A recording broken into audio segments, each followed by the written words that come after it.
Yazid মদ পান করত, ইয়াজিদ জিনা করত, ব্যভিচার করত, ইয়াজিদের যেমন ইচ্ছা তেমন করত। ইয়াজিদ এত বড় ফাসিক বেয়াদব ছিল। সেজন্য এরা আওলাদ রাসূল, রাসূল পাকের সাহাবায়ে কেরাম এটা বরদাস্ত করতে পারছে না। আল্লাহ রাসূলের ভবিষ্যৎবাণী করেছিলেন এই হোসাইনকে আমার কিছু নামদারি উম্মত তারা শহীদ করবে। সাহাবায়ে কেরাম আশ্চর্য হলেন, ওগো ইয়া রাসূলুল্লাহ, আপনার উম্মত হয় আপনার নাতিকে শহীদ করবে, হত্যা করবে? নবী বললেন, হ্যাঁ, ইন্না উম্মতি সাতাকাতুল ইবনে হাদা, আমার এই নাতিকে আমার কিছু নামদারি উম্মতে হত্যা করবে। হযরতে মাওলা আলী শের খুদা যে সিফিনের যুদ্ধে যাওয়ার সময় কারবালা নামক স্থানে যখন পৌঁছেছিলেন, তখন হঠাৎ করে উনি ওই ময়দানে দাঁড়িয়ে চিন্তা করতেছেন, ভাবতেছেন, বলা বলে করতেছেন, ওগো ভাই, কেউ কি জানো এই জায়গাটার নাম কি? কেউ বলে উঠল, হুজুর এই জায়গাটার নাম কারবালা। কারবালা শোনার পরে মাওলা আলী শের খুদা মাটিতে বসে পড়লেন এবং ক্রন্দন করতেছেন। কাঁদতে কাঁদতে কিতাবের মধ্যে আসতেছে যে হযরতে ইসলামের চতুর্থ খলিফা হযরত আলী রাদিয়াল্লাহু তাআলা আনহু, ইমাম হুসাইন রাদিয়াল্লাহু তাআলা আনহুর আব্বা জান ওই জায়গার মধ্যে বসে এমনভাবে ক্রন্দন করেছেন, মাওলা আলীর চোখের পানিতে ওই কারবালার মাটি ভিজে গিয়েছিল। সুবহানাল্লাহ। উপস্থিত সাহাবায়ে কেরাম সফর সঙ্গীগণ জিজ্ঞাসা করলেন, ওগো আমিরুল মুমিনিন, কি ব্যাপার, আপনি এভাবে ক্রন্দন করতেছেন কেন? হযরতে মাওলা আলী শের খুদা বলতেছেন, ওগো আমার সফর সঙ্গীরা, একটু শোনো, আমি আমার রাসূল পাক সাল্লাল্লাহু তাআলা আলাইহি ওয়াসাল্লামকে বলতে শুনেছি, আমার হাবিব রাসূল পাক সাল্লাল্লাহু তাআলা আলাইহি ওয়াসাল্লাম ইরশাদ করেছেন, ইন্না ওয়ালাদিয়াল হুসাইনু ইয়াকতুলু বিশাতিল ফুরাত বিমাওদি'i ইউকালু লাহু কারবালা। ওগো আমার সফর সঙ্গীগণ, আমি আলী নিজের কানে শুনেছি, আমার রাসূল ইরশাদ করেছেন, এমন একটি দিন আসবে, এমন একটি সময় আসবে, যে সময় তুমি আলীও পৃথিবীতে থাকবে না, মা ফাতেমা পৃথিবীতে থাকবে না, অনেক সাহাবায়ে কেরাম পৃথিবী থেকে বিদায় হয়ে যাবেন, তশরিফ নিয়ে যাবেন। এমন একটি সময়ে আমার হুসাইন, আমার সন্তান হুসাইনকে কারবালার প্রান্তরে নির্মমভাবে শহীদ করবে। এই কথা আমি নিজের কানে শুনেছিলাম, আমি তো সেই কারবালায় পৌঁছে গেছি, সেই জন্য আমি ক্রন্দন করতেছি। ইমাম হুসাইন রাদিয়াল্লাহু তাআলা আনহুকে জালেমরা যখন হত্যা করবে, হুসাইনকে মাটিতে লুটিয়ে দিবে, আমার হুসাইন যেন এই মাটিতে ব্যথা না পায়, আমি আলী আজকে চোখের পানি দিয়ে ওই জমিনকে সিক্ত করে দিচ্ছি। সুবহানাল্লাহ। একটু জোরে বলেন না সুবহানাল্লাহ। তাহলে ভবিষ্যৎবাণী রাসূল করেছেন, ইমাম হুসাইন কারবালার প্রান্তরে শহীদ হবে, এটা সবার মধ্যে জানা ছিল, সবাই জানতো। রাসূল পাক সাল্লাল্লাহু আলাইহি ওয়াসাল্লাম সাহাবায়ে কেরামদেরকে এই খবর দিয়েছেন যে রাসূল পাকের ভবিষ্যৎবাণী করেছিলেন, সেটা বাস্তবায়ন করেছেন। ইমাম হুসাইন রাদিয়াল্লাহু তাআলা আনহুকে নির্মমভাবে জালেম ইয়াজিদ বাহিনী শহীদ করে দিয়েছিলেন ওই কারবালার প্রান্তরে 61 হিজরিতে। সেই হুসাইন রাদিয়াল্লাহু তাআলা আনহু শহীদ হয়েছেন কোন সময়? সেই সময় যখন রাসূল পাকের বয়ানে সবাই জেনেছেন, কিন্তু কেউ হোসেনকে এই শহীদ থেকে রক্ষা করার জন্য আল্লাহর নবীর কাছে আরজ করেনি। আল্লাহর নবীও আল্লাহর কাছে কোনো এই দোয়া করেনি যে আল্লাহ তুমি হোসেনকে এই মহা মুসিবত থেকে রক্ষা করো তথা শহীদ থেকে রক্ষা করো, এই দোয়া আল্লাহর নবীও করেনি, কেউ করেনি। বরঞ্চ আল্লাহর নবী দোয়া করেছেন ইমাম হোসেনের জন্য, আল্লাহুম্মা আতিল হুসাইনা সাবরান ওয়া আজরা। ওগো আল্লাহ, আমার হোসেনকে কারবালার প্রান্তরে মহাধৈর্যের পাহাড় দান করুন। আমি আল্লাহ রাব্বুল আলামিন ইমাম হোসেনকে কঠিন মুসিবতের সময় ধৈর্যের পাহাড় দান করুন এবং উত্তম প্রতিদান দান করুন। সুবহানাল্লাহ। এই দোয়া করেছেন আল্লাহর হাবিব। ঠিক সেভাবে কেন করবেন? কারণ ইমাম হোসেনের শহীদে ইমাম হোসেনের শাহাদাতের বিনিময়ে উম্মতে মুহাম্মদের বেড়া পার হয়ে যাবে। সুবহানাল্লাহ বলুন। লক্ষ কোটি আশিকের রাসূল ইমাম হোসেনের শাহাদাতের বিনিময়ে ক্ষমা পেয়ে যাবে, তাদের গুনাহকে আল্লাহ মাফ করে দিবে। ইমাম হোসেনের সেই শাহাদাতের বিনিময়ে কোটি কোটি উম্মতে মুহাম্মদের গুনাহ মাফ করে আল্লাহ জান্নাত দান করবেন। সুবহানাল্লাহ। আজকে যারা কারবালার এই কাহিনী শুনে যাদের হৃদয় চুর চুর হয়ে যাচ্ছে, যাদের চোখে পানি বের হচ্ছে, মনে করবেন না সেটা এমনি বের হচ্ছে না, এটা ইমানের জজবায় বের হয়। যাদের অন্তর কম্পিত হচ্ছে আজকে ইমাম হোসেনের শেষ প্রেম ভালোবাসার কথা শুনে, তাদের কলবগুলো জিন্দা, তাদের কলবগুলো জিন্দা। কেন হয়েছিল এই কারবালা সংঘটিত?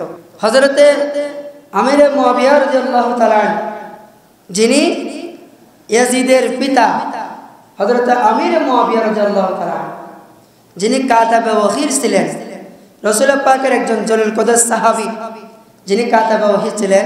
আল্লাহর হাবিব সাল্লাল্লাহু তাআলা সাল্লামের ইন্তিকালের পর, খোলাফায়ে রাশিদিনের ইন্তিকালের পরে এই খেলাফতের দায়িত্ব হযরত আমির মুআবিয়া রাদিয়াল্লাহু তাআলা আনহুর কাছে গিয়েছিল। হযরত আমির মুআবিয়া রাদিয়াল্লাহু তাআলা আনহু খেলাফতের দায়িত্ব সুন্দরভাবে পরিচালনা করেছেন। হযরত আমির মুআবিয়া রাদিয়াল্লাহু তাআলা আনহুর শেষ প্রান্তে এই আমির মুআবিয়া রাদিয়াল্লাহু তাআলা আনহুর সন্তানদের মধ্যে ইয়াজিদ ছিল বড় বেয়াদব। তখনকার সময়ে তার আচরণে আমির মুআবিয়া কিন্তু সন্তুষ্ট ছিল না। তার আচার আচরণ বিধি এত বেশি ফাসিকি ছিল, এত বেশি গুমরাহি ছিল। আমির মুআবিয়া রাদিয়াল্লাহু তাআলা আনহু একজন জলিল কদর সাহাবী, কাতাবে ওহী, এজন্য উনি এটা বরদাস্ত করত না, কিন্তু সন্তান হিসেবে কিছু করতেও পারত না।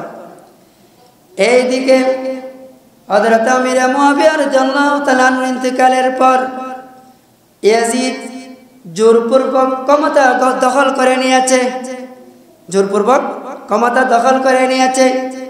আমির মুআবিয়া রাদিয়াল্লাহু তাআলা ইন্তিকালের পরে ইয়াজিদ যখন ক্ষমতা দখল করে নিল, মদিনার গভর্নর অর্থাৎ ইয়াজিদ তখন মসনদে বসে গেল, খেলাফতের দায়িত্বে বসে গেল। এদিকে মদিনা শরীফের মধ্যে কিছু কিছু সাহাবায়ে কেরাম তখনও বেঁচে ছিল, আল্লাহর নবীর কিছু সাহাবী তখনও বেঁচে ছিল। হযরত আব্দুল্লাহ বিন জুবাইর, হযরত আব্দুল্লাহ বিন ওমর, এভাবে আরো অনেক কয়েকজন সাহাবী ছিল। ওনারা চিন্তা করলেন, তখন ইমাম হোসেন রাদিয়াল্লাহু তাআলা আনহু বেঁচে ছিল পৃথিবীর মধ্যে। ইমাম হোসেন রাদিয়াল্লাহু তাআলা আনহুর সাথে সাহাবায়ে কেরাম যারা ছিল তারা পরামর্শ করতেছে, এই বেয়াদব, এই ফাসিক, এই জালেম কিভাবে ক্ষমতা দখল করে নিল, এটা আমরা কখনো বরদাস্ত করব না, এটা আমরা মেনে নিতে পারি না। কারণ ইয়াজিদের মধ্যে এমন কিছু চরিত্র ছিল পরিপূর্ণ কোরআন হাদিসের বিপরীত। নাউজুবিল্লাহ বলেন। ইয়াজিদের এমন কিছু চরিত্র ছিল যেগুলো শরীয়তে মুহাম্মদের পরিপূর্ণ বিপরীত। ইয়াজিদ মদ পান করত, ইয়াজিদ জিনা করত, ব্যভিচার করত, ইয়াজিদের যেমন ইচ্ছা তেমন করত।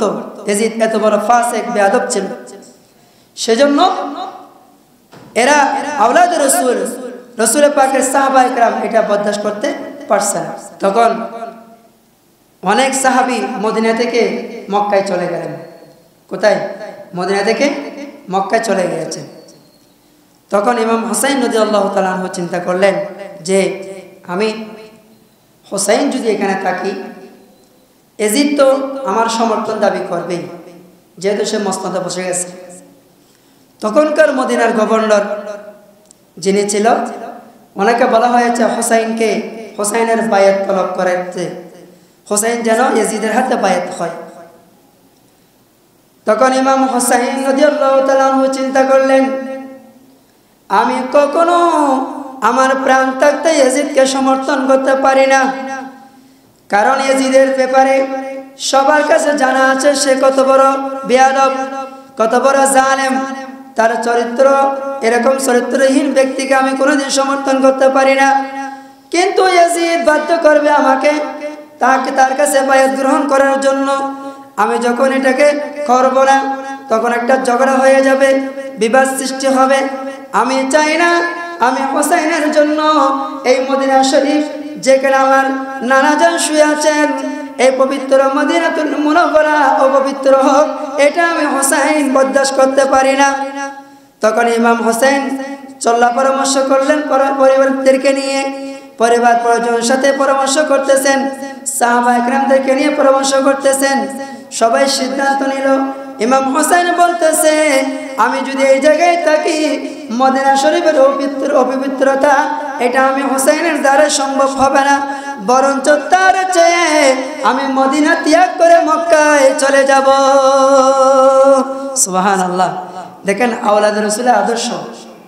তারপরেও আমি ইয়াজিদের সাথে ঝগড়ায় কি করব না, লিপ্ত হব না, যাতে কিছু না হয়। সেজন্য নিরাপদে হোসেন মক্কায় চলে যাওয়ার জন্য সিদ্ধান্ত নিয়ে নিল। এটা হলো আদর্শ। তখন ইমাম হোসেন রাদিয়াল্লাহু তাআলা আনহু চলে যাবেন। সবাই পরিবারের সকলকে নিয়ে পরামর্শ সিদ্ধান্ত উপনীত হলো। আল্লাহর হাবিব সাল্লাল্লাহু তাআলা আলাইহি ওয়াসাল্লামের দরবারে রওজা মুবারকে ঢুকলেন। ইমাম হোসেন অনাজরে ক্রন্দন করতেছেন, ওগো ইয়া রাসূলুল্লাহ, যে আপনি নবী মক্কা থেকে হিজরত করে মদিনায় এসেছেন, যে মদিনা থেকে পুরো বিশ্বে আপনি নেতৃত্ব দিয়েছেন, তোমার হোসেন যে মদিনার অলিগলিতে হেঁটে বড় হয়েছেন, যে মদিনা শরীফের দুলাবালির সাথে ইমাম হোসেনের সম্পর্ক, ইমাম হোসেনের সাথে এই মদিনার আবহাওয়ার সাথে সম্পর্ক, ওগো নানা জান, আমি চাই না ইয়াজিদের মতো বেয়াদবের কাছে, ইয়াজিদের মতো বেয়াদবের সাথে আমার সাথে বিতর্ক হোক। ইয়াজিদ তো বেয়াদব, ইয়াজিদ কোনো মানবে না, আমি হোসেনকে বাধ্য করবে তার হাতে বায়াত গ্রহণ করার জন্য। আমি হোসেন কখনো ইয়াজিদকে সমর্থন করতে পারি না। আমি হোসেন যদি ইয়াজিদের হাতে বায়াত গ্রহণ না করি, তাহলে ইয়াজিদ এখানে রক্তপাত করবে, ইয়াজিদ এখানে যুদ্ধ করবে। আমি হোসেন চাই না আপনার এই পবিত্র ভূমি মদিনাতুল মুনাওয়ারা পবিত্র হোক। ওগো ইয়া রাসূলুল্লাহ, আপনার হোসেন মদিনা শরীফ ত্যাগ করে মক্কায় চলে যাচ্ছে, আপনি একটু আমাকে বিদায় দিন, আমাকে দোয়া করুন, আমি যেন মক্কায় গিয়ে বাকি জীবনটা অতিবাহিত করতে পারি। সুবহানাল্লাহ। ইমাম হোসেন পুরো সিদ্ধান্ত নিয়ে ফেললেন, পরিবার পরিজন সকলকে নিয়ে মক্কা শরীফ চলে গেলেন। এখন ইয়াজিদ এখানে আছে, তখন চলতেছে। ইমাম হোসেন তো সপরিবারে মক্কায় চলে গেলেন, আর কোনো দাবি ধাক্কা নেই। কিন্তু ইয়াজিদ কত বড় বেয়াদব দেখেন। ইয়াজিদকে আজকে যারা অনেকে বলতে চায় ইয়াজিদের কি যুদ্ধ, নাউজুবিল্লাহ, ইয়াজিদ কত বড় জালেম একবার চিন্তা করুন। যখন হোসেন সপরিবারে মক্কায় চলে গেল, মদিনার যে গভর্নর ছিল তাকে জানানো হয়েছে, তিনি জানালেন ইয়াজিদকে যে হোসেন মক্কা থেকে ত্যাগ করে মদিনা থেকে মক্কা চলে গিয়েছেন। তখন কুফাবাসীরা চিঠি লিখতে আরম্ভ করলো ইমাম হোসেনের কাছে, হে ইমাম, ইয়াজিদ তো মসনদে বসেছে, ইয়াজিদ সবার সমর্থন আদায় করে ছাড়বে। আমরা জানি ইয়াজিদ বড় বেয়াদব জালেম, আমরা তাকে সমর্থন করব না। আপনি হোসেন আমাদের কাছে আসুন, আমরা আপনার হাতে বায়াত গ্রহণ করব। সুবহানাল্লাহ। এভাবে কুফা থেকে অনেকগুলো চিঠি দেওয়া হয়েছে। অনেকগুলো চিঠি দেওয়ার পরে কোনো কোনো কিতাবের মধ্যে 150 মতো সিডির কথা বলা হয়েছে, কোনো কোনো কিতাবে 1200, কোনো কোনো কিতাবে এভাবে 2022 কথা পর্যন্ত আসছে। যাই হোক, সিডি যখন দিয়েছেন, ইমাম হোসেন চিন্তা করতেছেন কি করা যায়। আবার পরামর্শ করলেন, কুফাবাসীরা তো এভাবে সিডি লিখতেছে, এখন আমি যদি না যাই, এবং সিটির মধ্যে লেখা হয়েছে হোসেন তুমি যদি না আসো, আমরা বাধ্য হয়ে ইয়াজিদের হাতে বায়াত গ্রহণ করব।